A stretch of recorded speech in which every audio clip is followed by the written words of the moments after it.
11 ang sugatan matapos matabunan ang dalawang bus sa landslide sa Maco, Davao de Oro. Ang detalye sa report ni John D. Esteban ng GMA Regional TV 1 Mindanao.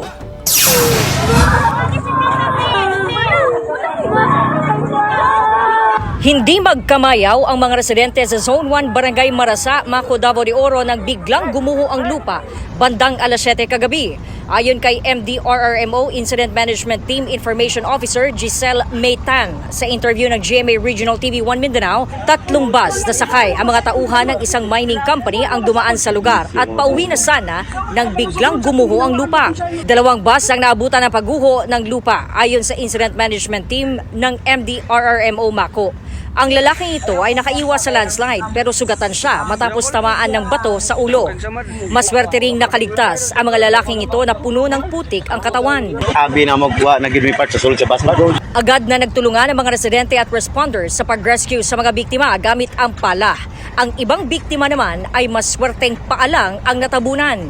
Thank you, Lord. Si boss, ano pagduga boss? Thank you, Lord. Sige. Rumesponde ang mga sundalo at MDRRMO Maco sa lugar. Ang mga biktima ay agad na dinala sa ospital.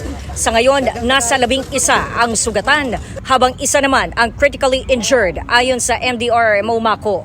Sa pilitan ding pinalikas ang mga residente sa naturang barangay malapit sa pinangyarihan ng pagguho at maging sa mga barangay ng Mainit, Tagbaros, Elizalde at Panibasan. Personal silang binisita at kinumusta ni Governor Dorothy Gonzaga. Patuloy pang hinahanap ang ibang natabunan at hindi pa tiyak sa ngayon kung ilan lahat ang sakay ng 2 bus. Mula sa GMA Regional TV 1 Mindanao, John D. Esteban, nagbabalita para sa GMA Integrated News.